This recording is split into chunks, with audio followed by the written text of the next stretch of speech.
Wedged between the black sand beaches of the primordial sea and the ruins of an ancient civilization that was lost for centuries in a vast, trackless forest lies a small country of epic proportions.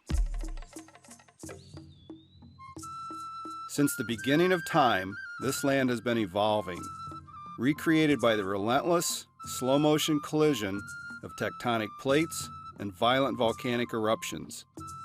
To this day, earthquakes and smoking volcanoes transform the ever-changing landscape. Sometimes these deadly forces of nature have a benevolent side. The seismic activity that rattles the land also gives it a lift, creating cool, high mountain valleys.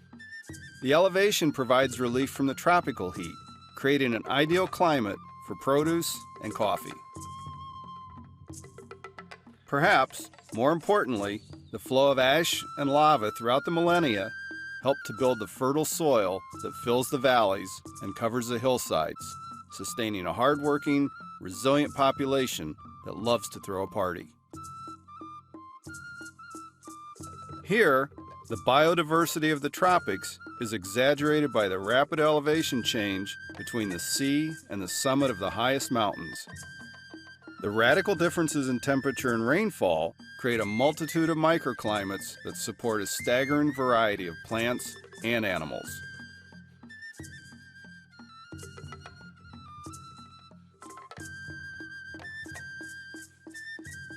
And if that's not enough, the country is rich in cultural diversity.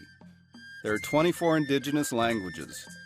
Old customs, some dating back to pre-Columbian times, are proudly woven into the fabric of everyday life.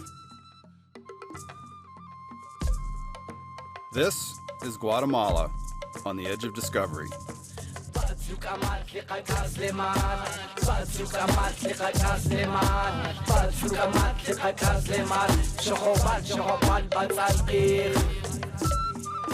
My name is Brent Weinbrenner.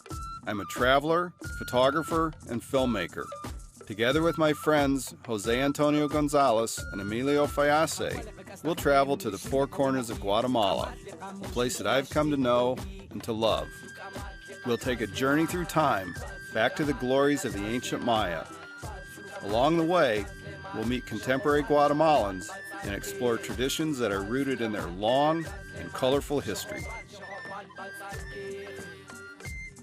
Our story takes place in Mesoamerica.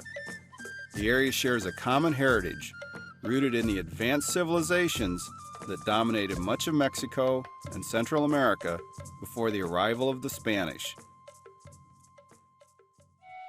Guatemala is located in the beating heart of this region. Not much bigger than Tennessee, this surprising little country shares a border with Mexico, El Salvador, Honduras, Belize, the Pacific Ocean, and the Caribbean Sea. The Gulf of Mexico to the northwest and Nicaragua to the southeast complete our map, defining Guatemala's place in Mesoamerica. We'll begin our journey in the south, in an area that includes the Pacific Coastal Plain and the Piedmont region. Together, they form a narrow belt of humid, tropical terrain that rises to form the foothills of the Sierra Madre Mountains. Long before the Spanish arrived, early civilizations were thriving. They built cities and operated lucrative trade routes through the fertile coastal plains and waterways. The rulers of important, pre-classic city-states like Tacaliquibá grew rich and powerful. They created enigmatic stone monuments called stela and commissioned some of the earliest hieroglyphic carvings in the Americas. They built pyramids and ceremonial platforms before they faded away, disappearing beneath the jungle canopy. Endless stretches of deserted, black sand beaches and rolling waves provide solitude and relief from the scorching tropical heat. Most beaches are empty, save for a handful of rustic surf camps that serve a small but growing number of surfers.